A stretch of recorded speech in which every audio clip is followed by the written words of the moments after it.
सत्य समाचार, तटस्थ समाचार, समाज बदल्ने हाम्रो अभियान। नमस्कार, यो हो टाइम समाचार। म वीरेन्द्र मन। सुरु गरौँ 308 जनामा कोरोना संक्रमणको पुष्टि सम्बन्धी प्रसंगबाट।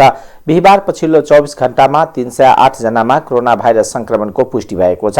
स्वास्थ्य तथा जनसंख्या मन्त्रालयका अनुसार 7104 पीसीआर परीक्षणमा 281 जना र 1805 एन्टिजेन परीक्षणमा 27 जना गरी 298 जनामा कोरोना भाइरस संक्रमणको पुष्टि भएको हो। पछिल्लो 24 घण्टामा कोरोना भाइरस संक्रमण मुक्त हुनेको संख्या 298 रहेको छ भने संक्रमणबाट 3 जनाको मृत्यु भएको छ।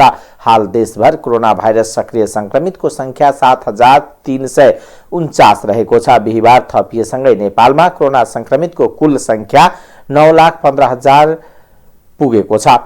यो सँगै नेपालमा मृत्यु हुनेको संख्या 11,500 पुगेको छ भने 8,01,420 जना संक्रमण मुक्त भएका छन्। मन्त्रालयका अनुसार हाल 6,961 जना होम आइसोलेसनमा रहेका छन् भने 388 जना संस्थागत आइसोलेसनमा रहेका छन्।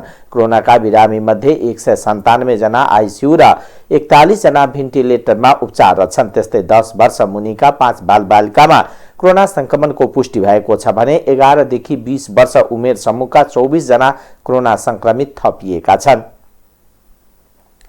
प्रदेश 2 सरकारले मधेसी सहित प्रतिष्ठान गठन गरेको छ।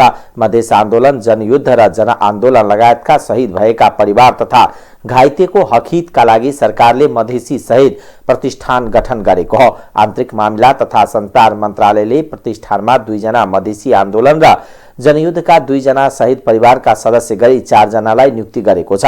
मधेस आन्दोलनका शहीद परिवारबाट सर्लाहीका राम नरेश राय यादव, महोत्तरीका सिम्पी कुमारी शाहलाई नियुक्ति गरिएको छ।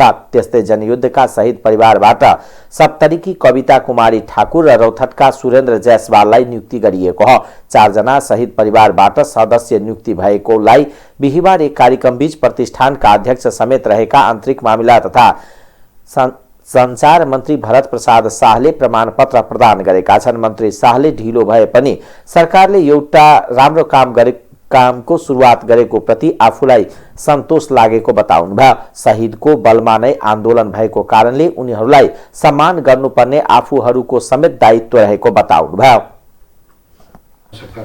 हमरा बहुत कम समय है सरकार के हमरा नियमित अगर चुनाव होते अगले साल चुनाव होते बीच में कम से कम हम सब शहीद के मैंने परिचय पत्र दे वाला बात फैले। बहुत ऐसा घाइते आपानी उनका अभी भी शरीर में अपने की गोली के छाला से वो निकाले वाला बात होते। बहुत ऐसा बिरामी उनका स्वास्थ्य उपचार के बात होते। शहीद परिवार सब अपने के छात्रवृत्ति के बात सब होते। लगात के सभी काम के लगी अपने सबके करना जरूरी है। तो दिन रात अपने सबके खटे के आवश्यकता देख रहा थी। ये बुझू कि एक सम्मान के साथ साथ प्रदेश सरकार अपने से कुछ जिम्मेवारी दे रहा है। अपने सब जे निर्णय करब ओकरा लागू करे के लगी हम इस समिति के अध्यक्ष के हैसियत से हम अपने सब प्रतिबद्धता जाहिर करना चाहिए। में हम 1 इंच अपने के पछाड़ी न हटब, बल्कि इहो गठन के प्रक्रिया में जब विलम्ब होते तो दीपेंद्र जी क्षेत्र हम काफ़ी चिंतित रही। अला चिंतित छी कि जनयुद्ध में हमू मतलब शॉर्ट मिशन गन के गोली ला के मोहतरी के खरबारा में हम घाइते भेल रही। सही राम रही गोली चल कहीं हमरा लग रहा है एकोटा छाती में या तो कपार में रहता है। हम शहीद के माने दर्जा में रहते हैं, हमरो शहीद के माने समान होते तो ओकर पीड़ा हम बुझ रही। 2 वर्ष तक अपने के 7.5 महीना आर्मी के कठोर हिरासत भोगले छी। एक बाद में 2 वर्ष अपने के जेल रहा छी। हमारा परिवार के 4 जना अपने के हम सब जेल में रही एक परिवार के। तो शहीद परिवार के अपांग के घाइते के की पीड़ा हो हम बढ़िया दिखा बुझल छी। एक प्रकार से कहला तो हमू अपांग छी। हमारा अभी ये औड़ी जो है इसमें गोली लाग रहा है अपने के शॉर्ट मशीन के तो बढ़िया दिखा नहीं चली। तो ये चीज़ के हम आत्मबोध करके हम कल एक जल्दी कर ले। मुख्यमंत्री जी के दीपेंद्र जी से बात ले जल्दी कर ले करे के जल्दी करे पड़े आ एक दे से माने एक निष्कर्ष में पहुँचाए पड़े। अपने सब जिम्मेवारी में कर्मचारी सबके कर्मचारी मित्र सब अपने सब तकलीफ नहीं रखब ओरा सबके काम करे के स्पीड आईवन के जो देखिए स्पीड देखिए 2 बार हम सांसद भी रखलिए बहुत ढीला ढाला शब्दों हमरा लग रहा है कनिक ढीला ढाला नहीं तो ये अपने कैले संपन्न हो वाला चीज रही है। हम वही के लगी दोसर कार्यक्रम हम पूरा पूरी लेकिन कहीं जे मैंने ढीला सुस्ती हो रहा है से हमरा लग रहा है। एक हम सब समाज निर्माण के प्रक्रिया में अगाड़ी बढ़ल छी, संहिता के स्थापित कर अगाड़ी बढ़ल छी। खास करके हम सब कर्मचारी के अपने चूज करब एमे अधिकृत स्तर के जैसे निर्देशक होते उनका हम देवेला तैयारी छिया, वो लोग भी अपने के तैयार होते।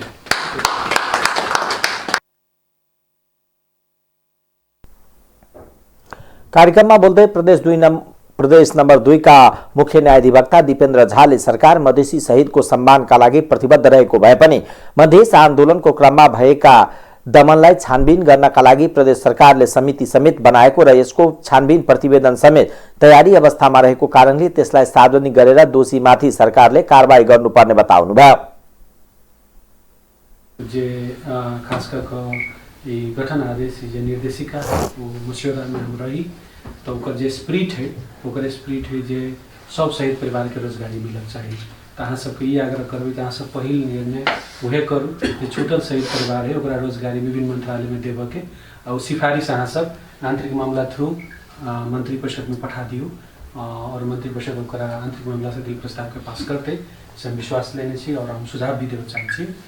दोसर बात है कि यहाँ के शिक्षा और रोजगारी के तो शिक्षा रोजगारी के जो बजट होते से होते सामाजिक विकास मंत्रालय के रेड बुक में हम देखा लिए शिक्षा स्वास्थ्य शहीद परिवार के बजट दिल गए है।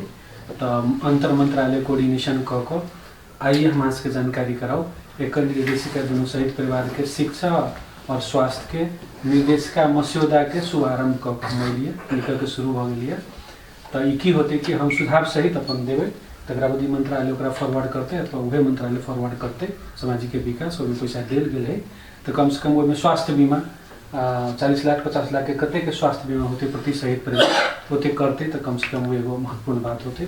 तेसर बात हमरा लग रहा है जे शहीद सबके प्रतिमा एगो अहाँ से देखले होवे महतरी में हम एगो छोट अपना इनिशिएटिव पर बनवेने छी चौक पर हम चाहबे जे दूगो एगो 8 जिला में जते शहीद भेले कोई जगह जे है से शहीद के प्रतिमा बनक चाहिए। और दोसर बात जे एगो समग्र शहीद के जनकपुर में शहीद पार्क अथवा शहीद मेमोरियल संपूर्ण शहीद के रहित कत जमीन होते 52 बीघा वाला में होते मुजलिया में होते चाहे कत होते एगो जमीन देख कर तक बाद जो शहीद पार्क एगो बड़का शहीद परिवार पार्क जो है निर्माण के निर्णय करूँ और बजेट छुटिया वाले पूर्वाधार मंत्रालय के करियो से हम कहबे। शहीद परिवारका राम नरेश रायले आफूहरू निकै आन्दोलन गरेपछि सरकारले यो प्रतिष्ठान गठन गरेको बताउँदै शहीद परिवारको हक हितको पक्षमा काम गर्ने आफू प्रतिबद्ध रहेको बताउनुभयो। प्रतिष्ठान ला करके हमरा सबके मान सम्मान के जगह दिली तो धन्यवाद है मंत्री जी। कल ठीक है तो हम पूछली कि अपने की प्रतिष्ठान सर कहिया गठन किया जाती जब बात है संचालन करी तब हमारे सबके सेवा सुविधा मिलती है। 63 से लेकर के आई तो सर 74 भा जा रहा है तो कल की बहुत जल्दी होगा। हम बोले ठीक है से कह के तब उसके बाद भी हम बोले सर संचालन होते कहाँ से अपना मुख्यमंत्री कार्यालय से की और माननीय मंत्रालय से कल की होती हुआ हो अति सामाजिक मंत्रालय से हम बोले ठीक से उनका से भेंट कर नंबर किशोर साह से तो जी हुआ लागल से कनी दिन का विधान सदन बनावे को होती टाइम लगते बोले ठीक से। उसके बाद हम सब बार बार मंत्री जी के विभिन्न मंत्रालय में हम सब अनुरोध कैली हम सबको जल्दी कर जाए लेकिन नहीं हो सकले। उसके बाद में हम सबके बहुत संघर्ष करे पड़ल इस सरकार के साथ हमरा सबके लिखित रूप में मौखिक रूप में ज्ञापन पत्र के साथ सरकार के विभिन्न निकाय में हम सब जानकारी करेली लेकिन नहीं भेले।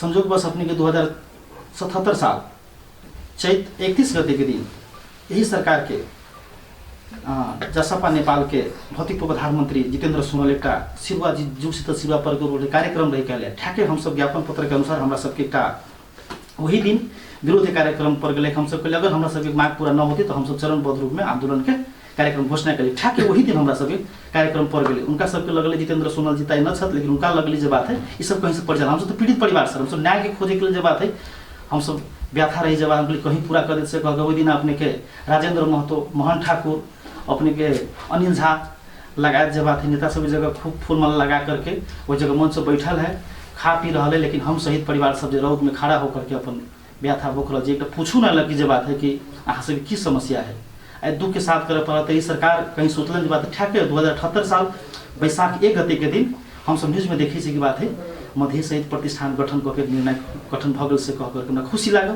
तुरंत मुख्यमंत्री से भेटली पुलिस मंत्री स्वागत है अपने के अभी से कार्य कर जाए फिर भी सर उसके बावजूद भी हमरा सबके विभिन्न संघर्ष करे पड़ल संघर्ष के बदौलत आई ठीक अपने के 2078 साल मंगसिर 8 गते के दिन आई 9 गते के दिन जब बात है हमरा सबके आंतरिक मामला संचार मंत्री जब बात है कार्यक्रम कर लेके बहुत खुश है और हमरा शहीद परिवार तथा घायल हक संघर्ष के द्वारा हम अपने के मंत्री जी के कोटि कोटि प्रणाम करी छी।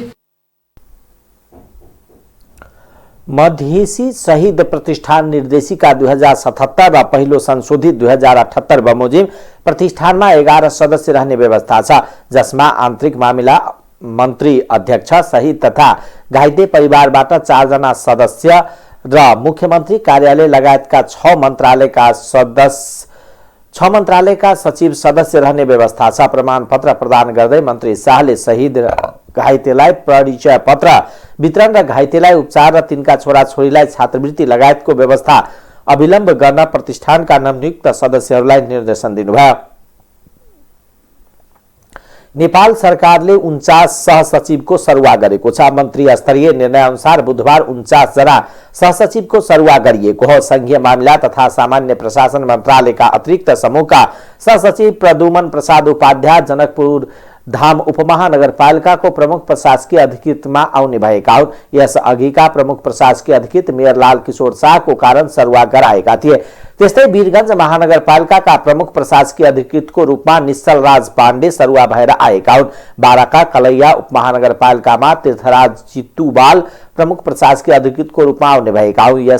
उनी यसअघि संघीय मामिला तथा सामान्य प्रशासन मन्त्रालयका अतिरिक्तमा थिए। सामान्य प्रशासन मन्त्रालय अतिरिक्तका रमेश अरियाललाई श्रम रोजगार तथा सामाजिक सुरक्षा मन्त्रालयमा सरुवा गरिएको छ। जनकपुर स्थित राजर्षि जनक विश्वविद्यालयका 11 जना आंशिक प्राध्यापकहरू पक्राउ परेका छन्। थाहै गर्नुपर्ने माग गर्दै आन्दोलनरत शिक्षकहरूले विश्वविद्यालयको मूल ढोकामा ताला लगाउन खोज्दा प्रहरीले नियन्त्रणमा लिएको हो। विगत 4 महिनादेखि आन्दोलनरत प्राध्यापकहरूले विश्वविद्यालयको केन्द्रीय कार्यालयको मूल गेटमा तालाबन्दी गर्ने गरेका छन्, तर विश्वविद्यालय प्रशासनले प्रहरी लगाएर फोड्ने गरेको छ। सोही क्रममा बिहिबार प्रहरी र आन्दोलनकारी शिक्षक बीच तनाव भएपछि प्रहरीले हस्तक्षेप गरी उनीहरूलाई पक्राउ गरेको हो। तालाबन्दी खुलाउन गएका प्रहरीलाई आन्दोलनरत प्राध्यापकहरूले अवरोध गर्न खोजेपछि पक्राउ गरिएको धनुषाका प्रहरी प्रवक्ता डीएसपी जितेन्द्र बस्नेतले जानकारी दिनुभयो। पक्राउ परेका उनीहरूलाई जिल्ला प्रहरी कार्यालयले 2 बजेपछि छाडेको छ। स्थापना कालदेखि पेपर कोर्स कन्ट्याक्टमा काम गरिरहेका 35 जना आंशिक प्राध्यापकहरू थायी नियुक्तिको माग गर्दै गत साउन 24 गतेदेखि आन्दोलन गर्दै आएका छन्।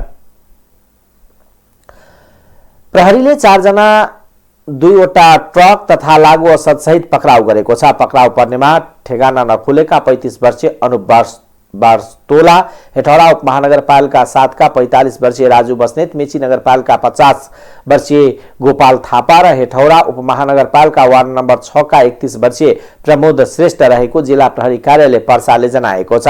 हाइड्रोपोर्टबाट भवानीपुरतर्फ जाँदै गरेको 3ख 8808 नम्बरको मिनी ट्रकमाथि शंका लागेर चेक जाँच गर्दा चालक बस्ने सिट मुनि बोराभित्र लागु औषध भेटिएपछि ट्रक सहित 4 जनालाई नियन्त्रणमा लिएको प्रहरी प्रवक्ता नायब प्रहरी उपरीक्षक ओम प्रकाश खनालले जानकारी दिनुभयो। प्रहरीले एउटा ट्रकबाट कोरेक्स 54 बोतल र अर्को ट्रकबाट कोरेक्स 223 बोतल गरी जम्मा 277 बोतल लागु औषध बरामद गरेको छ। लैंगिक हिंसा विरुद्धको 16 दिने अभियान बिहिबारदेखि सुरु भएको छ। यस वर्षको नारा घरबाटै सुरु गरौं, महिला हिंसा अन्त गरौं भन्ने तय गरिएको छ। यो दिवस हरेक वर्ष नोभेम्बर 25 तारिकदेखि डिसेम्बर 10 तारिकसम्म विश्वभर मनाउने गरिन्छ। संयुक्त राष्ट्र संघको सन् 1979 को महासभाले नोभेम्बर 25 तारिकलाई महिला हिंसा विरुद्धको दिवसका रूपमा मनाउने निर्णय गरेपछि अभियानकै रूपमा विश्वभर यो दिवस मनाउन थालिएको हो। नेपालमा सन् 2054 सालदेखि दिवस मनाउन थालिएको हो। हरेक वर्ष अभियान सञ्चालन भए पनि महिलामाथि हुने हिंसा भने रोकिएको छैन। बोक्सीको आरोप, छाउरीपठा, दाइजो, छुवाछुत जस्ता कुप्रथाका कारण अहिले पनि महिला र बालबालिका विभिन्न हिंसा भोग्न बाध्य छन्। नेपाल प्रहरीको तथ्याङ्क अनुसार आर्थिक वर्ष 74-75 देखि 76-77 सम्मको 3 वर्षमा 77% हिंसाका घरेलु हिंसासँग जोडिएका छन्। र त्यो कारणले गर्दाखेरि आजभन्दा 30 वर्ष अगाडि हैन जुन एउटा निरङ्कुश हत्या गरिएको थियो 3 जना महिलाहरूलाई हैन, जुन चाहिँ महिला अधिकारको लागि उहाँहरूले बोल्नु भएको थियो, उहाँहरूको सम्झना स्वरूप र उहाँहरूको योगदानलाई कदर गर्दै अहिले पनि विभिन्न खालका महिलामाथि हिंसा भइरहेकै छन् हैन। त्यो अवस्थालाई मध्यनजर गर्दै एउटा ध्यानाकर्षण गराउनको लागि पनि हामीले चाहिँ आजदेखि यो अभियान सुरु गरेको हौँ र 10 डिसेम्बरमा गएर चाहिँ हाम्रो यो अभियान अन्त्य हुनेछ। यो चाहिँ जनचेतनाको कमी भन्दा पनि एउटा महिलाहरूलाई हेर्ने जुन दृष्टिकोण छ होइन, त्यो दृष्टिकोण नै गलत भएको कारणले गर्दाखेरि हिंसाको घटनाहरू भइरहेको छ होइन। महिलालाई जे गरे नि हुन्छ भन्ने खालको सोच हाम्रो समाजमा हाबी छ, त्यो भएर पनि हिंसा चाहिँ कमी भएको छैन।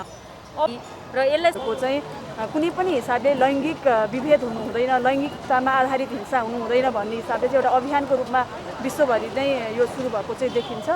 विशेष गरी अहिले चाहिँ हामीले अहिलेसम्म भएको जुन प्रगति महिलावादी आन्दोलनबाट हामीले प्राप्त गरेका उपलब्धिहरू, हाम्रा अधिकारहरूलाई चाहिँ सम्मान गर्दै आगामी दिनमा अझ धेरै सङ्घर्ष गर्नु छ भन्ने तरिकाले एउटा सन्देश दिनको लागि पनि हामीले यो अभियान चाहिँ मनाउँदै आइरहेका छौँ।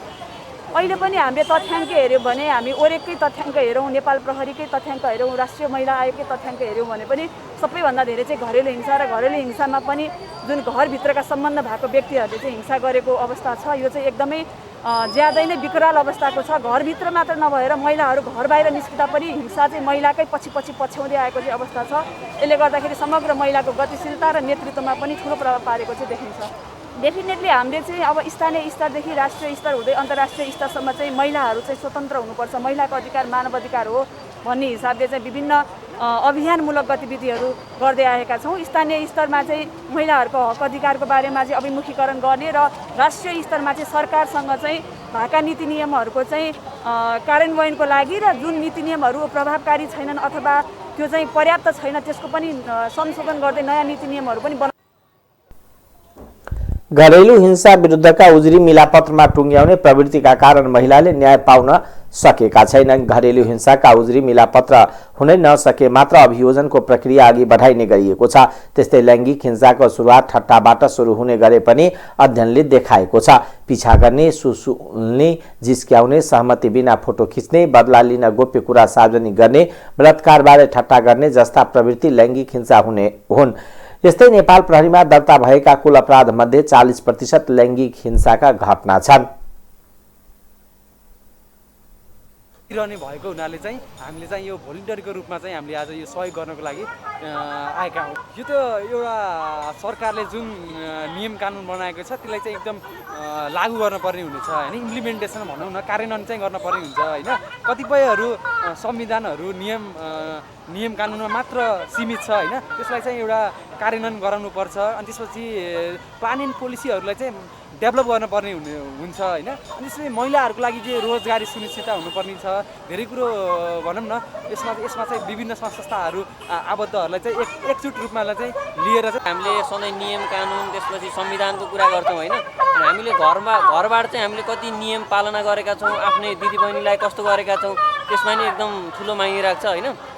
अनि हामीले चाहिँ कस्तो हुन्छ भने हामीले ब्याचलरमा पढ्दै गरिन्छ, महिला विरुद्ध हिंसा गर्नुहुन्न, केटीहरूलाई जिस्क्याउनुहुन्न, बसहरूमा गल्लीहरूमा हिँड्दा पनि हामीले धेरै देखेका हुन्छौँ।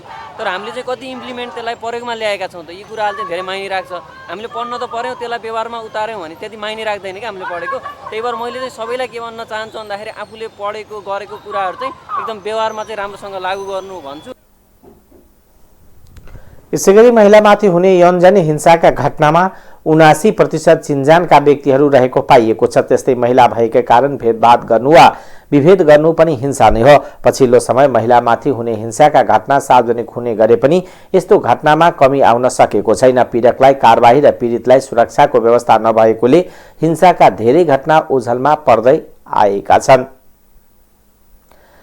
चितवनमा शुक्रबारदेखि सुरु हुने नेकपा एमालेको 10औं महाधिवेशनको सुरक्षामा 1500 भन्दा बढी सुरक्षाकर्मी खटाइने भएको छ। एक एआइजी र 2 डीआइजी का कमान्डमा महाधिवेशनको सुरक्षाको व्यवस्था मिलाइने भएको हो। एआइजी सहकुल थापा र डीआइजी प्रकाश जंग कार्की र दिवस लोहनीको कमान्डमा महाधिवेशनको सुरक्षा व्यवस्था मिलाइने भएको छ। चितवनका प्रहरी प्रमुख ओम अधिकारीका अनुसार उहाँ बिहिबार नै चितवन आउनु भएको छ। डीआइजी लोहनीले गण्डकी प्रदेश अन्तर्गत गैडाकोट क्षेत्रको सुरक्षा कमान्ड सम्हाल्ने जनाइएको छ। महाधिवेशन लक्षित सुरक्षा योजना निर्माण भएको भन्दै अधिकारीले तयारी पूरा भएको, फिल्डमा खटिने मात्र बाँकी रहेको जानकारी दिनुभयो। यसैबीच केन्द्रीय स्तरका केही नेता हिजै चितवन आइसक्नु भएको छ भने पार्टी अध्यक्ष केपी ओली सहित अन्य नेता बिहिबार चितवन आउनु भएको छ। महाधिवेशनमा 1500 भन्दा बढी सुरक्षाकर्मी परिचालन गरिएको छ। नेपाल प्रहरी, सशस्त्र प्रहरी, राष्ट्रिय अनुसन्धान विभाग गरी झण्डै 1500 सुरक्षाकर्मी परिचालन हुनेछ। महाधिवेशनको विशेष सुरक्षाका लागि नेपाल प्रहरीका 800, सशस्त्र प्रहरीका 450 तथा राष्ट्रिय अनुसन्धानका 90 जना सुरक्षाकर्मी परिचालन हुनेछन्। त्यस्तै चितवनसँगै सिमाना जोडिएको नवलपुरको गैडाकोटबाट नेपाल प्रहरीका 100 भन्दा बढी सुरक्षाकर्मी खटिने भएका हुन्। महाधिवेशन उद्घाटन हुने ठाउँ र बन्द सत्रको सुरक्षा मजबुत बनाउनको लागि सुरक्षाकर्मी परिचालन गर्ने चितवनका प्रमुख जिल्ला अधिकारी एवं जिल्ला सुरक्षा समितिका संयोजक आसमान तामाङले जानकारी दिनुभयो। महाधिवेशन स्थलमा आवत जावत सहज बनाउनको लागि आसपासका 13 ठाउँमा गाडी पार्किङ स्थल तयार गरिएको छ। महाधिवेशन उद्घाटन हुने मङ्सिर 10 गते बिहान 10 बजेदेखि जिल्ला प्रशासन कार्यालयबाट चितवनको पश्चिमतर्फ लगायत महाधिवेशन उद्घाटन स्थल क्षेत्रमा अत्यावश्यक बाहेक गाडी सञ्चालनमा रोक लगाइने जनाइएको छ। देखि नै तयारी गर्ने क्रममा 10 देखि कार्यक्रम नसकिन्जेलसम्म हामी यो क्षेत्रमा चाहिँ पहुँच दिन्नौँ। तर यद्यपि यसको लागि अब हामीले ठ्याक्कै भन्दा हामीले यो अन्तर्गत सम्पूर्ण जिल्ला प्रशासन कार्यालयहरू मूलत रूपमा पर्सा भयो, बारा भयो, हाम्रो पूर्व साइडमा मकवानपुर भयो र पश्चिममा हामी पूर्वी नवलपरासी, पश्चिम नवलपरासी र रूपन्देहीसम्मलाई हामीले भनेका छौँ। त्यो दिन जति पनि मालबाग सवारी साधन होस्, चाहे यात्रुबाग चाहिँ सवारी साधन होस्, ती सवारी साधनहरू कमसेकम होल्ड गरिदिनुहोस्। 10 बजी चाहिँ यहाँ नपठाइदिनु भनेर अनुरोध गरेका छौँ, नम्बर 1। दोस्रो पोइन्टमा यदि अत्यावश्यक गाडीहरू चाहिँ हामी यो बाइपासको बाटो 6 लाइन हुँदै बाइपास हुँदै हामी काठमाडौँ इन गर्छौँ, एउटा अप्सन हाम्रो त्यो। दोस्रो अप्सन भनेको धेरै मान्छे भयो, धेरै गाडी भयो भने हामी टाढीबाट चाहिँ कालिकाको बाटो हुँदै हामी विशाल चोक जोड्छौँ र काठमाडौँ चाहिँ उहाँहरूलाई प्रवेश दिन्छौँ। दोस्रो। तेस्रो, पश्चिम नेपालबाट जुन हाम्रो नारायणीको पुल छ त्यहाँ चाहिँ ज्यादै कठिन छ। हामी पुललाई कम्प्लिटली आज पनि दुई पक्षबिचमा हामी भर्खर मात्रै जिल्ला स्तरीय समितिको संयुक्त स्तरीय समितिको बैठक बसेर पुललाई हामी कम्प्लिटली कोही मान्छे बस्न दिन्नौँ र यद्यपि त्यो बसिसके कम्प्लिटली चाहिँ क्लियर गरिसकेपछि त्यसबाट कोही अत्यावश्यक सवारी साधन ल्याउनु पर्यो भने त्यसलाई हामी शिवघाटबाट ठ्याक्क टर्न गरेर शिवघाट मार्फत हामी जिल्ला प्रशासन कार्यालय चोकमा ल्याउँछौँ। कन्सल्टेसन खालि बन्द सत्रमा मात्र हुनुभयो, त्यहाँको सुरक्षा धेरै समस्या हुँदैन हाम्रो लागि र त्यस्तै सुरक्षाको लागि चाहिँ नेपाल प्रहरीको 821 जना र सशस्त्र प्रहरीको 449 जना गरेर जम्मा 1270 जना सुरक्षाकर्मीहरू परिचालन हुने। महाधिवेशन उद्घाटन स्थलमा भीडभाड कम गर्न आसपासका क्षेत्रमा मङ्सिर 9 गते रातिदेखि नै पूर्व पश्चिम राजमार्ग अन्तर्गत बुटवल नारायणगढ सडक खण्डमा मालवाहक गाडी सञ्चालनमा रोक लगाइने जनाइएको छ। महाधिवेशन उद्घाटन समारोह चलिरहेको समयमा पश्चिमतर्फबाट आउने गाडीलाई गैडाकोटमा रोकिने भएको छ। आवत जावतलाई सहज बनाउन मुगलिङ नारायणघाट सडक खण्डमा ट्राफिक प्रहरी संख्या बढाइने भएको छ। भिआइपी बस्ने ठाउँ र महाधिवेशन स्थललाई विशेष निगरानीमा राख्ने जिल्ला प्रहरी कार्यालय चितवनका प्रमुख ओम अधिकारीले जानकारी दिनुभयो। महाधिवेशन स्थलमा सादा पोसाकका र राष्ट्रिय अनुसन्धानका प्रहरीहरू परिचालन हुनेछ।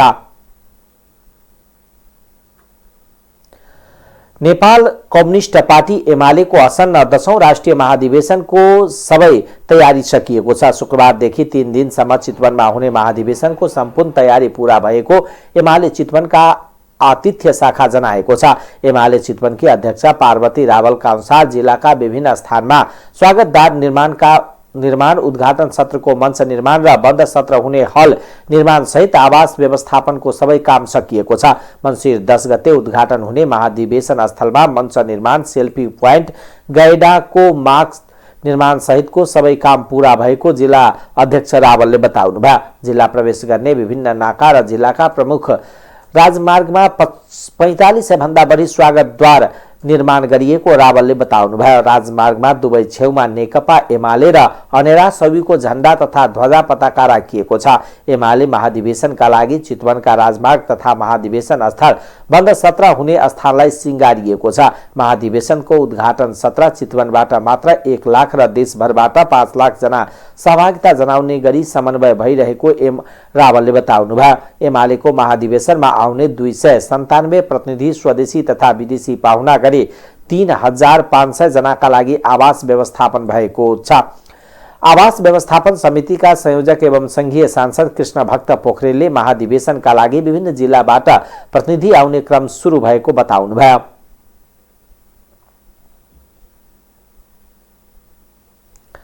नेकपा एमालेका अध्यक्ष केपी शर्मा ओली चितवन पुग्नु भएको छ। पार्टीको 10औं महाधिवेशनको पूर्व सन्ध्यामा अध्यक्ष ओली बिहिबार चितवन पुग्नु भएको हो। उहाँलाई भरतपुर विमानस्थलमा नेता कार्यकर्ताले स्वागत गरेका छन्। यसैबीच नेकपा एमालेका थाई कमिटी सदस्य रामबहादुर थापा बादल पनि चितवन सौराहा पुग्नु भएको छ। केही नेताहरू यसअघि नै चितवन पुगिसकेका छन् भने केही पुग्ने क्रम चलिरहेको छ। मङ्सिर 10 गते शुक्रबारदेखि सुरु हुने महाधिवेशन 12 गतेसम्म चल्नेछ।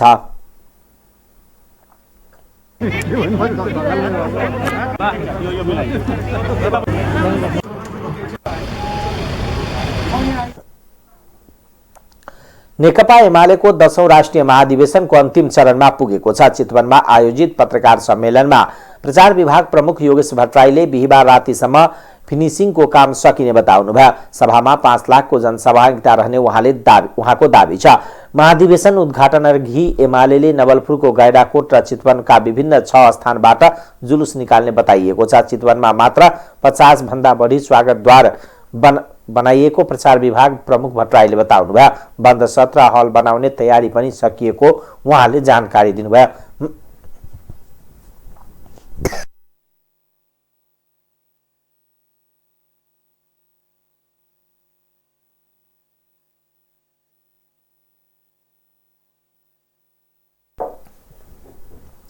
महाधिवेशनको उद्घाटन सत्रमा सबै सहभागी आइपुग्न नसक्ने भएकोले ठूला डिजिटल स्क्रिन मार्फत कार्यक्रमको लाइभ देखाइने प्रचार विभाग प्रमुख भट्टराईले बताउनुभयो। नारायणी नदी पारी गैडाकोट र नारायणगढका विभिन्न स्थानमा डिजिटल बोर्ड राखिनेछ। महाधिवेशनको उद्घाटन सत्रमा सहभागी गराउन एमालेले जिल्लाका विभिन्न ठाउँमा घर घरमा पुगेर निम्ता गरेको नेता भट्टराईले बताउनुभयो। एमाले उद्घाटन सत्रमा 5000 स्वयंसेवक परिचालन हुनेछ। उनीहरूलाई उद्घाटन सत्र र सडकमा परिचालन गरिने भट्टराईले बताउनुभयो।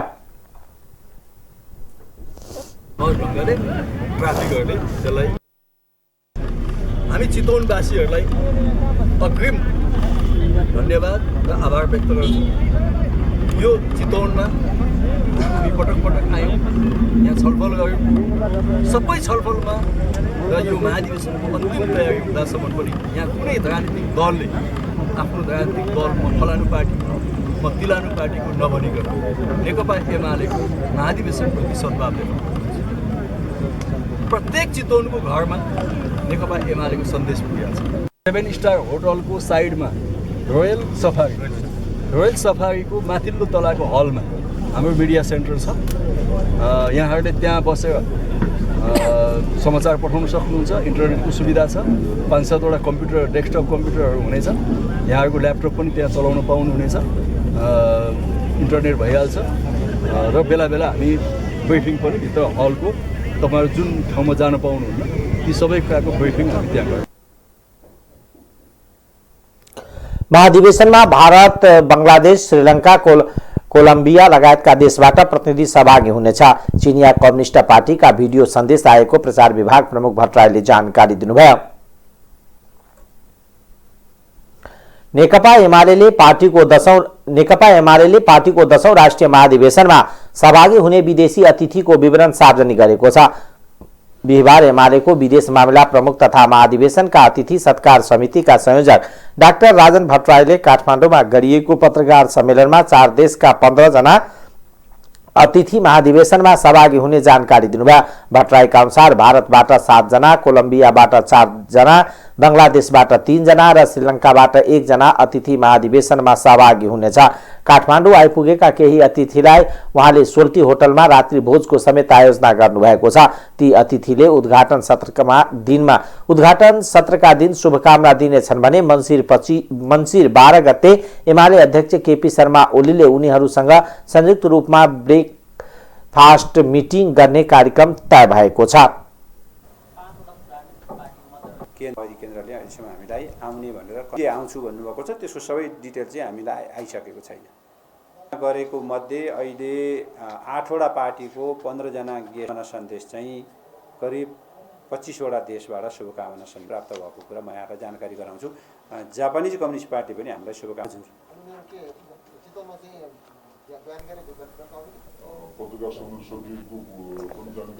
विदेशी पाहुनालाई चितवनको ग्रीन मेन्सन जंगल रिसोर्टमा बसोबासको व्यवस्था मिलाइएको छ। उनीहरूलाई चितवनका पर्यटकीय स्थलको दृश्य अवलोकनका साथै थारू सांस्कृतिक प्रदर्शनीको अवलोकन गर्न पनि कार्यक्रम राखिएको छ।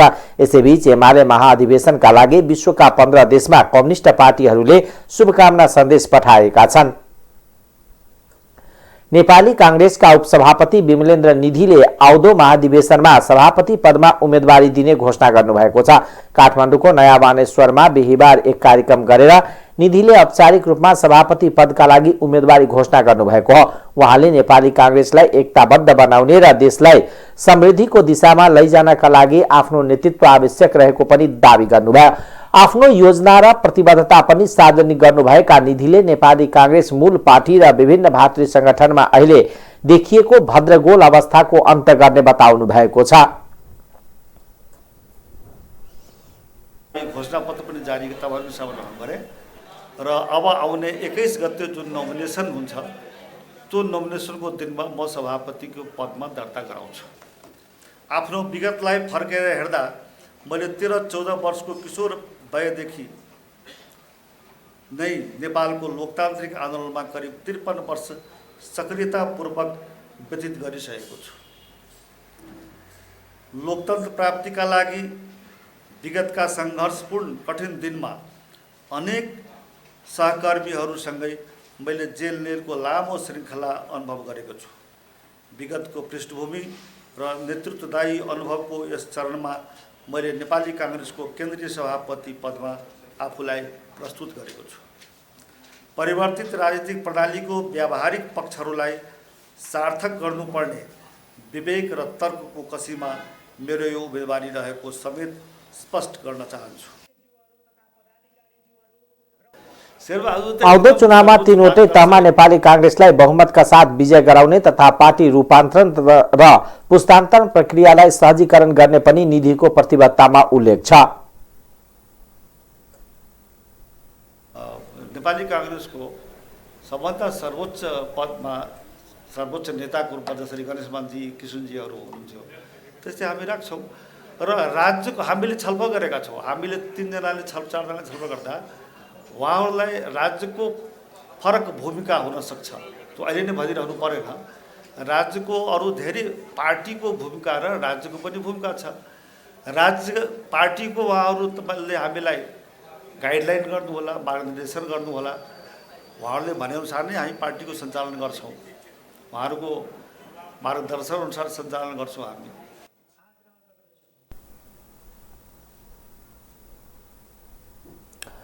राष्ट्रिय प्रजातन्त्र पार्टी राप्रपाका नेता राजेन्द्र लिङदेनले पार्टीको आसन्न एकता महाधिवेशनमा अध्यक्ष पदमा उम्मेदवारी दिने घोषणा गर्नुभएको छ।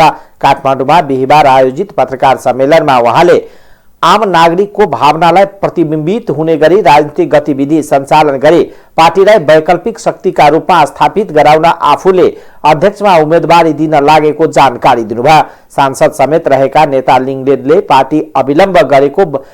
पार्टीले अवलम्बन गरेको वैचारिक दृष्टिकोणमा नेतृत्व संवेदनशील नभएको आरोप पनि लगाउनुभयो। अध्यक्ष को हुने त यिनीहरूको कुरा मात्रै हो कि साँच्चै नै विकल्प पनि दिन्छन्, खुट्टा पनि टेक्छन् त? यस्ता तमाम जिज्ञासाहरूको बीच राष्ट्रिय प्रजातन्त्र पार्टीका हाम्रा नेताहरू, खास गरी अहिलेका अध्यक्ष त्रयले यो पार्टीलाई लगाउनु भएको सबभन्दा ठुलो गुणको रूपमा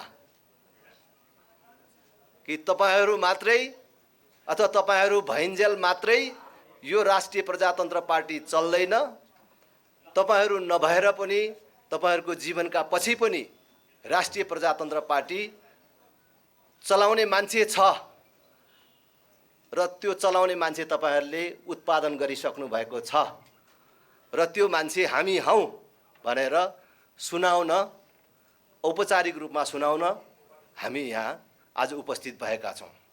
तर्फ त्यही राष्ट्रिय प्रजातन्त्र पार्टीले बोकेको राष्ट्र संस्था हिन्दू राष्ट्रको पक्षको जनमत इतिहासकै सबभन्दा बलियो रूपमा देखा पर्ने यो दुविधापूर्ण अवस्था किन आयो अथवा यो अत्यन्तै विपरीत अवस्था किन आयो, यी सबलाई हामीले छलफल गरेर गम्भीरतापूर्वक बहस गरेर हामी के निष्कर्षमा पुग्यौँ भने अब यही प्रकारको व्यवस्थापन, यही प्रकारको नेतृत्वबाट राष्ट्रिय प्रजातन्त्र पार्टी अगाडि बढ्न सक्दैन। मात्र होइन, राष्ट्रिय प्रजातन्त्र पार्टी गोर्खा परिषद प्रजा परिषदको बाटोमा जाने खतरा भयो।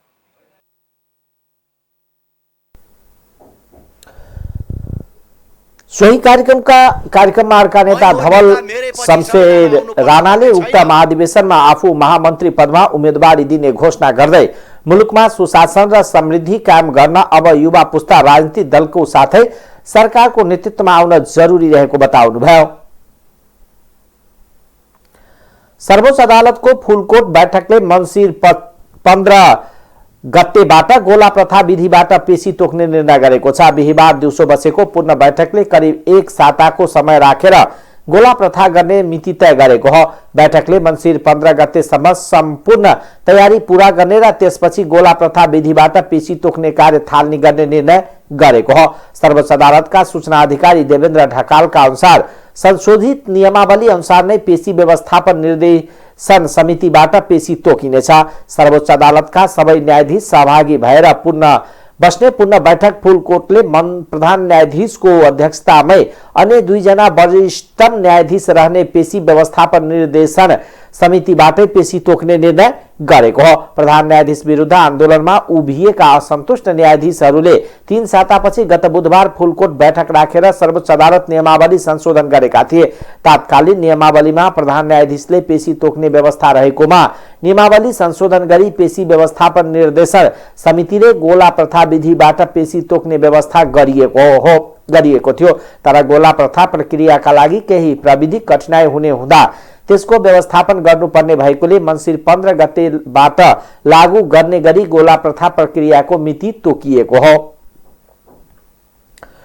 प्रधान न्यायाधीश चोलेन्द्र शमशेर जबराको राजीनामाको माग गर्दै विभिन्न पेशाकर्मी र कानुन व्यवसायीले मार्च पास गरेका छन्। नेपाल बारको कार्यालयबाट वकिलहरू माइतीघर मण्डलासम्म मार्च पास गरे जाँदा प्रहरीले उनीहरूले प्लेकार्ड र ब्यानरहरू बन्द गर्न लगाएका थिए। सर्वोच्च अदालत क्षेत्र निषेधित क्षेत्र भएकोले विरोध प्रदर्शन गर्न पाइँदैन। माइतीघरबाट भने नागरिक समाज र विभिन्न पेशाकर्मीले प्रधान न्यायाधीशको राजीनामा माग गर्दै बालुवाटारसम्म मार्च पास गरेका छन्।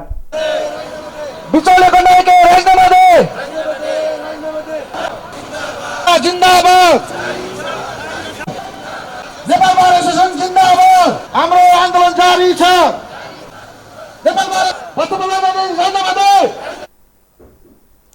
राणाको राजीनामा माग गर्दै नेपाल बारले मङ्सिर 7 गतेबाट आन्दोलन थालेको हो। प्रधान न्यायाधीश राणाले राजीनामा नदिए आदान कायम राखेपछि बारले आन्दोलनलाई निरन्तरता दिएको हो। बारको आन्दोलनमा विभिन्न पेशाकर्मीको पनि समर्थन रहेको छ।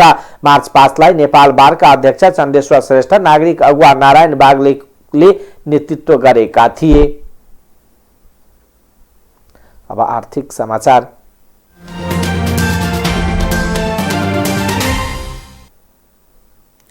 चालू आर्थिक वर्ष 2078-79 को पहिलो 4 महिनामा नेपालको व्यापार घाटा 5.5 खर्ब नाघेको छ। आयात अत्याधिक बढेको र आयातको तुलनामा निर्यात मात्रा अत्यन्त कम हुँदा व्यापार घाटा उच्च रहेको भन्सार विभागको तथ्याङ्कले देखाएको छ। गत साउनदेखि कार्तिक मसान्तसम्म 6 खर्ब 50 अर्ब 29 करोड रुपियाँको वस्तु आयात भएको छ। निर्यात भने जम्मा 82 अर्ब 12 करोड 42 लाख रुपियाँको छ, जसले गर्दा 5 खर्ब 68 अर्ब 17 लाख रुपियाँ व्यापार घाटा देखिएको भन्सार विभागले बुधबार सार्वजनिक गरेको तथ्याङ्कमा उल्लेख छ। गत आर्थिक वर्षको साउनदेखि कार्तिकसम्म 4 खर्ब 2 अर्ब रुपियाँको वस्तु आयात भएकोमा यस वर्ष 2.5 खर्बले बढेर 6 खर्ब 50 अर्ब 29 करोड रुपियाँ वस्तु आयात भएको छ। गत आर्थिक वर्ष 77-78 को पहिलो 4 महिनामा व्यापार घाटा 3 खर्ब 62 अर्ब 29 करोड रुपियाँ रहेको थियो। यस वर्ष व्यापार घाटा 56.83% बढेको छ। तथ्याङ्क अनुसार चालू आर्थिक वर्षको 4 महिनामा वैदेशिक व्यापारको आकार 7 खर्ब 32 अर्ब 41 करोड रुपियाँ पुगेको छ। यो गत आर्थिक वर्षको यसै अवधिको तुलनामा 65.45% बढी हो। गत वर्षको यो अवधिमा 4 खर्ब 42 अर्ब 69 करोड रुपियाँको मात्र वैदेशिक व्यापार भएको थियो। नेपालको वैदेशिक व्यापारमा आयातको हिस्सा 88.79% र निर्यातको हिस्सा 11.21% रहेको छ। 4 महिनाको अवधिमा 82 अर्ब 12 करोड 42 लाखको वस्तु निर्यात भएको। साउनदेखि असोजसम्म 65 अर्ब 5 करोड रुपियाँको निर्यात भएको छ। कार्तिकमा मात्र 17 अर्ब 7 करोड रुपियाँको निर्यात भएको छ। नेपालबाट निर्यात हुने वस्तुमा पाम आयल र भटमासको तेलको हिस्सा सबैभन्दा बढी छ। साउनदेखि कार्तिक मसान्तसम्म खनिज इन्धन तथा तेल र बिटुमिनको आयातमा 88 अर्ब 24 करोड 69 लाख रुपियाँ खर्च भएको छ, जुन नेपालबाट भएको कुल निर्यात भन्दा बढी हो। यो अवधिमा 55 अर्ब 62 करोड रुपियाँ बराबरको आइरन तथा स्टिल आयात भएको छ। यसको खपत बढी विकास निर्माणको काममा हुने गर्छ। विभिन्न प्रकारका सवारी साधनको आयातमा 44 अर्ब 59 करोड रुपियाँ विदेशिएको छ। विद्युतीय सामान तथा उपकरणको आयात भने 46 अर्ब 91 करोड रुपियाँ बराबरको भएको छ। वनस्पति घिउ तथा तेल र सो जन्य सामग्रीको आयातमा 56 अर्ब 24 करोड रुपियाँ बराबरको छ। घिउ तथा तेलजन्य पदार्थको आयात भने 47 अर्ब 46 करोड रुपियाँको छ। 4 महिनाको अवधिमा नेपालमा 16 अर्ब 9 करोड रुपियाँ बराबरको तरकारीजन्य उत्पादन आयात भएको छ। नेपालबाट तरकारीजन्य उत्पादनको निर्यात भने 38 करोड रुपियाँको रहेको छ। चिया र कफी 3 अर्ब 81 करोडको आयात भएकोमा 3 अर्ब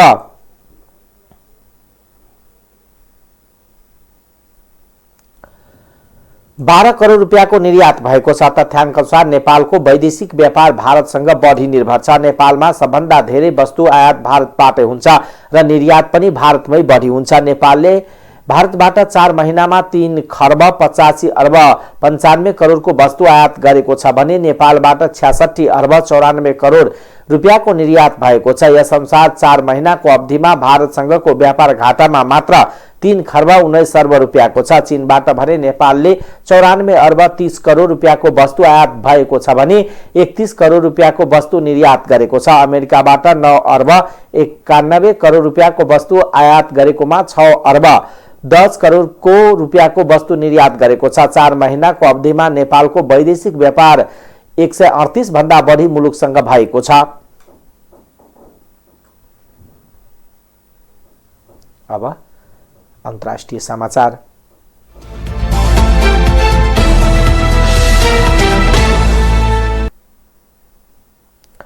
संयुक्त राष्ट्र संघको महासभाले सन् 2026 सम्म नेपाललाई अल्पविकसित राष्ट्रबाट मध्यम स्तरको विकासशील राष्ट्रमा स्तर उन्नति गर्ने सम्बन्धी प्रस्तावलाई अनुमोदन गरेको छ।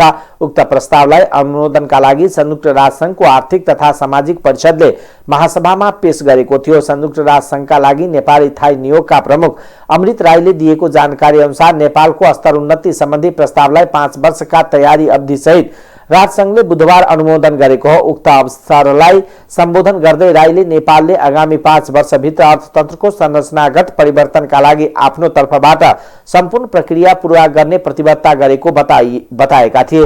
राईले नेपाल सरकारले स्तर उन्नति सम्बन्धी रणनीतिक तर्जुमा समेत गरिसकेको छ। अब 5 वर्षभित्र अर्थतन्त्रको संरचना तयार पारेर अन्तर्राष्ट्रिय समुदायमा देशको छवि उच्च बनाउने अवसर हो। राईले नेपाल स्तर उन्नतिका लागि गरेको मेहनतलाई कार्यान्वयन तहमा पुर्याउन पाउँदा खुसी लागेको प्रतिक्रिया दिनुभयो। उहाँले सन् 2026 पछि थपिन सक्ने चुनौतीलाई सम्बोधन गर्न समेत हामीले आग्रह गरेको बताउनुभयो। यसमा विकसित साझेदार संस्थाहरूलाई छलफल गरेर एउटा निर्णयमा पुग्नेछौँ। नेपालले सन् 2015 र 2018 मा स्तर उन्नतिको मापदण्ड पूरा गरेको थियो, तर तात्कालीन अवस्थामा भूकम्पका कारण अर्थतन्त्रले गम्भीर चुनौतीको सामना गर्नु परेको भन्दै यो प्रस्ताव सम्बन्धी कार्यलाई नेपालले पछि सारेको थियो। राष्ट्रसंघले विभिन्न मापदण्डका आधारमा तयार पार्ने अल्पविकसित देशहरूको सूचीमा नेपाल सन् सन् 1971 मा सूचीकृत भएको थियो। 50 वर्षपछि नेपालले विश्व मानचित्रमा आफूलाई विकासशील देशको सूचीमा सूचीकृत गर्न सफल हुनु नेपालका लागि एक महत्त्वपूर्ण अवसर हो। बेलायत र फ्रान्सका सीमा क्षेत्रमा पर्ने कालाइस नहरमा डुङ्गा डुब्दा त्यसमा सवार 31 जना अप्रवासी नागरिकको मृत्यु भएको छ। अप्रवासी ती नागरिकहरूले अवैध रूपमा बेलायत प्रवेश गर्न डुङ्गा प्रयोग गरेको समाचारमा जनाइएको छ।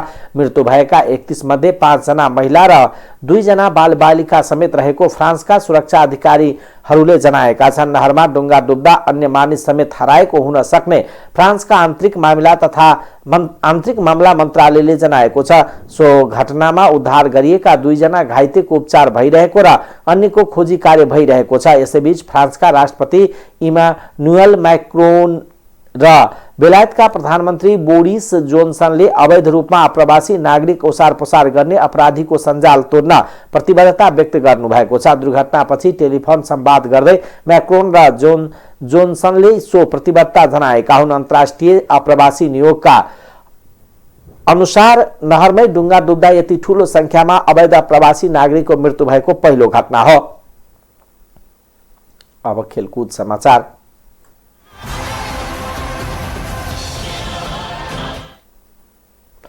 आईसीसी महिला टी20 विश्वकप एसिया छनौटमा नेपालले कुवेतलाई 9 विकेटले हराएको छ।